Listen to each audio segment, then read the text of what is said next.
வணக்கம்.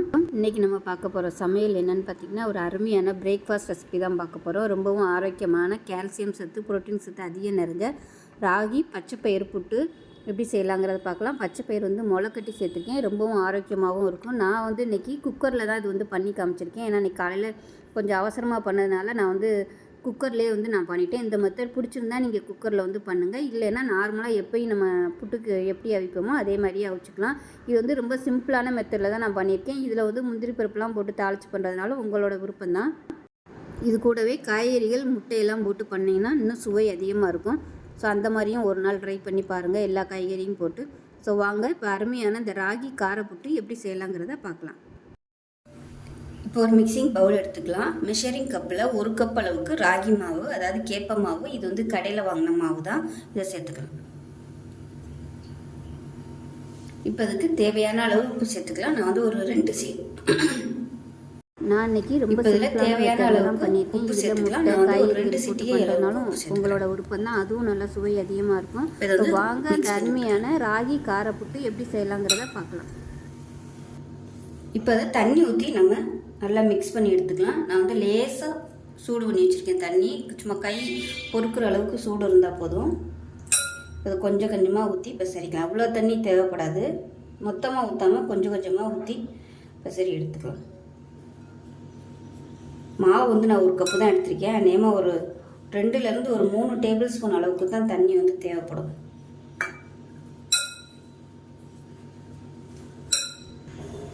இப்போ மாவு நல்லா கலந்துட்டேன். பிடிச்சிங்கன்னா இந்த மாதிரி பிடிக்க வரணும். உதுத்து விட்டால் உதுந்துடணும். ஸோ இதுதான் கரெக்டான பதம்.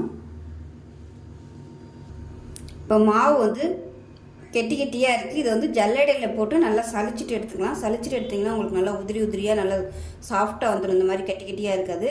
இப்போ இதை சளிச்சிட்டு பார்க்கலாம். இந்த மாதிரி ஜல்லடை வச்சுருந்திங்கன்னா ஜல்லடையில் போட்டு இந்த மாதிரி சளிச்சிக்கோங்க. உங்களுக்கு புட்டு மாவு நல்லா அப்படியே சாஃப்டாக உதிரி உதிரியாக வரும். கெட்டி கெட்டியாக இல்லாமல் வரும். இது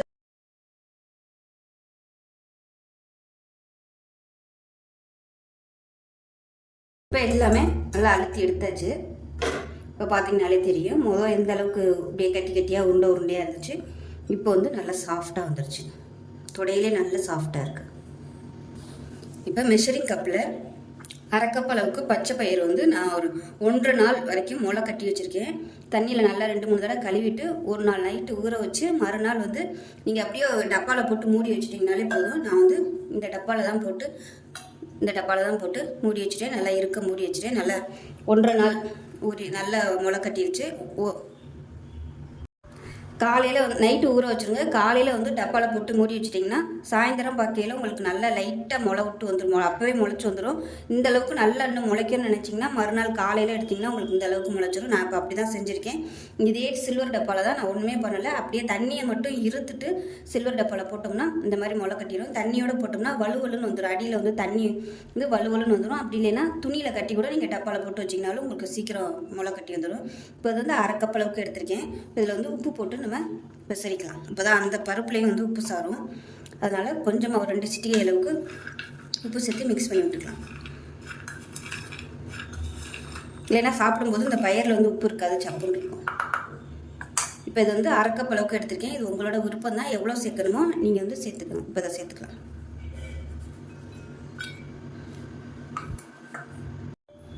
இப்போ நல்லா கலந்து விட்டுடலாம். இப்போ இந்த கலந்த ராகி மாவையும் பச்சை பயிரையும் ஒரு கிண்ணத்தில் சேர்த்துக்கலாம். நான் புட்டு மேக்கர் என்கிட்ட இல்லை, அதனால் நான் இந்த மாதிரி ஆவியில் அழிக்கிறேன். நீங்கள் புட்டு மேக்கர் வச்சுருந்தீங்கன்னா கொஞ்சமாக ராகி அந்த பெரட்டின மாவு கொஞ்சம் சேர்த்துக்கோங்க. அதுக்கப்புறம் தேங்காய் பூ சேர்த்துக்கோங்க. அதுக்கப்புறம் இந்த பச்சை பயிரையும் சேர்த்துக்கோங்க. இப்படியே அடுக்கடுக்காக சேர்த்திங்கன்னா உங்களுக்கு பார்க்குறதுக்கு நல்ல அடுக்கடுக்காக கலர்ஃபுல்லாக இருக்கும். இப்போ லேசாக ப்ரெஸ் பண்ணிவிட்டுக்கலாம். ரொம்ப ப்ரெஸ் பண்ணாங்கன்னா லேசாக அந்த மாதிரி ப்ரெஸ் பண்ணிவிட்டுக்கணும். இப்போ ஒரு தட்டு போட்டு மூடிக்கலாம். ஏன்னா வேர்வை தண்ணி படாமல் இருக்கிறதுக்காக தட்டு போட்டிருக்கேன். வாழை இலை யூஸ் பண்ணிங்கனாலும் நல்லாயிருக்கும். இப்போ ஒரு குக்கர் எடுத்துருக்கேன். குக்கரில் இந்த மாதிரி ஒரு தட்டு போட்டுக்கோங்க. போட்டுட்டு இதில் தண்ணி ஊற்றிக்கலாம். நல்லா முங்குற அளவுக்கு தண்ணி ஊற்றிக்கலாம். ஊற்றிட்டு இந்த கிண்ணத்தை அதுக்குள்ளே அப்படியே இறக்கி வச்சிடலாம். இப்போ குக்கரை மூடி வச்சிடலாம். மூடிட்டு விசில் போட்டுட்டு நல்லா ஒரு 5 விசில் விட்டுட்டு நல்லா ஸ்டீம் போனதுக்கப்புறம் பார்க்கலாம் எப்படி இருக்குன்னு. இப்போ நல்லா 5 விசில் விட்டு ஸ்டீம் போயிடுச்சு. புட்டு எப்படி இருக்குன்னு பார்க்கலாம்.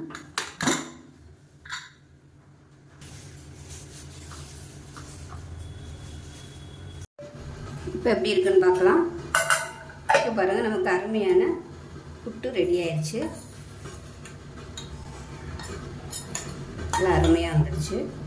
இப்போ இதில் வந்து தேங்காய் பூ போட்டுக்கலாம். வேறு பவுலுக்கு மாற்றிக்கலாங்க.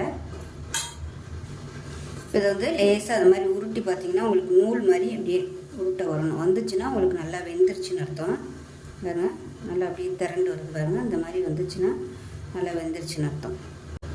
நான் வந்து இன்றைக்கி இனிப்பு போட போகிறதில்ல. இது வந்து கார புட்டாக தான் பண்ண போகிறேன். கடுகு, உளுந்து, வரமிளகாலாம் போட்டு தாளித்து இப்போ வந்து எப்படி பண்ணலாங்கிறத பார்க்கலாம். இப்போ ஒரு பேன் எடுத்துக்கலாம். ஒரு 2 டீஸ்பூன் அளவுக்கு எண்ணெய் விட்டுக்கலாம். தாளிக்கிற அளவுக்கு மட்டும் எண்ணெய் விட்டிங்கன்னா போதும், ரொம்ப ஊற்றணும்னு அவசியம் இல்லை. எண்ணெய் சூடாகிடுச்சு. 1 டீஸ்பூன் கடுகு, 1 டீஸ்பூன் உளுந்து சேர்த்துக்கலாம். கடுகு பொரிய ஆரம்பிக்குது. ஒரு 3 வரமிளகாயை விதை எடுத்துட்டு விதை இல்லாமல் சேர்த்துக்கலாம். இது வந்து வாசனைக்காக மட்டும்தான், காரம் அந்த அளவுக்கு இதில் இறங்காது. கருவேப்பிலையில் சேர்த்துக்கலாம்.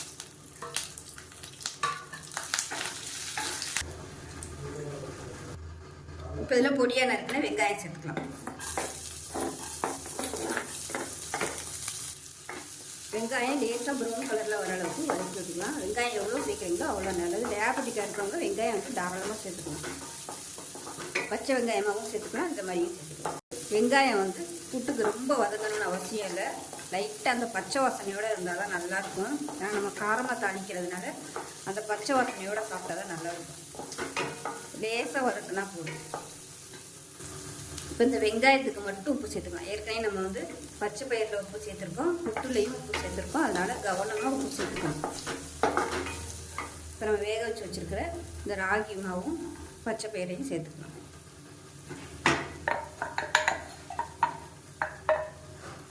சேர்த்துட்டு நல்லா ஒரு 2 பரட்டி விட்டுக்கணும். இதில் விருப்பப்பட்டால் நீங்கள் முட்டை சேர்க்குறதுனாலும் சேர்த்துக்கலாம். லைட்டாக அந்த மாதிரி ஒதுக்கி விட்டுட்டு முட்டையை நல்லா இந்த இடத்துல பொரியல் பண்ணிவிட்டு எல்லாத்தையும் ஒன்று சேர்த்து கலக்கிறதுனாலும் நீங்கள் கலந்துக்கலாம். இப்போ நல்லா பரட்டியாச்சு. இப்போ இதில் வந்து தேங்காய் பூ சேர்த்துக்கலாம். நான் வந்து ஒரு 2 டேபிள் ஸ்பூன் அளவுக்கு மட்டும் தேங்காய் பூ சேர்க்குறேன். உங்களோட விருப்பம் வந்து இப்படியே அமர்த்திட்டு நீங்கள் தேங்காய் சட்னியோட சர்வ் பண்ணிங்கனாலும் சூப்பராக இருக்கும். இப்படியே சாப்பிட்டாலும் நல்லாயிருக்கும். அவ்வளோதான், அருமையான காரப்புட்டு ரெடி ஆயிடுச்சு. ராகி காரப்புட்டு ரெடி ஆயிடுச்சு. ரொம்பவும் ஹெல்த்தியாக இருக்கும். நிறைய கால்சியம், நிறைய ப்ரோட்டீன் இருக்குது. நல்ல ஒரு ஃபில்லிங்காக இருக்கும். காலையில் பிரேக்ஃபாஸ்ட் ஹெல்த்தியாக சாப்பிட்ணுன்னு நினச்சிங்கன்னா நீங்கள் இதை வந்து ட்ரை பண்ணலாம். ரொம்பவும் ஈஸியாக பண்ணிடலாம். ஸோ செஞ்சு பாருங்கள். செஞ்சு பார்த்துட்டு எப்படி வந்துச்சுங்கிறத சொல்லுங்கள். வீடியோ பிடிச்சின்னா லைக் பண்ணுங்கள், கமெண்ட் பண்ணுங்கள், சேனலை சப்ஸ்கிரைப் பண்ணுங்கள், பக்கத்தில் உள்ள பெல் பட்டனையும் ப்ரெஸ் பண்ணுங்கள். நன்றி.